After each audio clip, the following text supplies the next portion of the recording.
ఓ శకం ముగిసింది. ఆధ్యాత్మిక శిఖరం నింగికెగసింది. సిద్ధగంగ మఠాధిపతి శివకుమార స్వామీజీ అంత్యక్రియలు ముగిశాయి. ఇటు తూముకూరు మఠంలో స్వామీజీ గుడి కట్టేందుకు రెడీ అవుతున్నారు ఆయన ఆరాధకులు. శోక సముద్రంగా తుముకూరు మఠం. ఇసుకేస్తే రాలనంత భక్తుల రాక. దారి పొడవునా బసవేశ్వరుడి నామస్మరణ. లింగాయతుల ఆరాధ్య దైవం శివకుమార స్వామీజీ అంత్యక్రియలు అధికార లాంఛనాలతో పూర్తయ్యాయి. కర్ణాటకలోని తుముకూరు మఠంలో ఈ కార్యక్రమాన్ని శాస్త్రోక్తంగా నిర్వహించింది కన్నడ ప్రభుత్వం.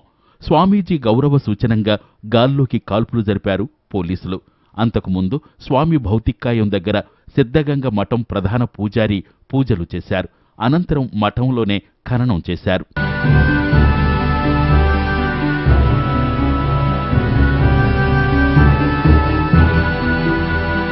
శివకుమార స్వామీజీ అంత్యక్రియలకు లక్షలాది మంది భక్తులు, ఆరాధకులు తరలివచ్చారు.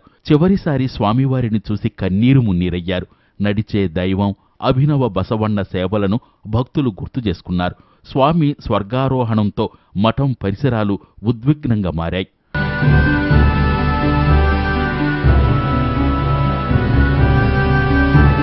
అంత్యక్రియల్లో మాజీ ప్రధాని దేవెగౌడ, కేంద్ర మంత్రులు నిర్మలా సీతారామన్, సదానందగౌడ, కర్ణాటక ముఖ్యమంత్రి కుమారస్వామి, సిద్ధరామయ్య, యడ్యూరప్ప సహా పలువురు వీఐపీలు పాల్గొన్నారు. స్వామీజీ భౌతికాయం వెంట నడుచుకుంటూ మఠం వరకు వెళ్లారు.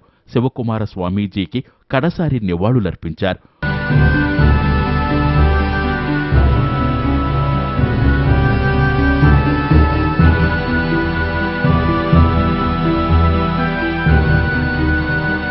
స్వామీజీ చేసిన సేవలకు గుర్తింపుగా తుముకూరు మఠంలో ఆలయం నిర్మించాలని నిర్ణయించారు నిర్వాహకులు. ఇప్పటికే స్థలం ఎంపిక కూడా పూర్తయినట్లు సమాచారం. గుడి నిర్మాణానికి అవసరమైన సహకారం అందిస్తామని కుమారస్వామి ఇప్పటికే ప్రకటించారు.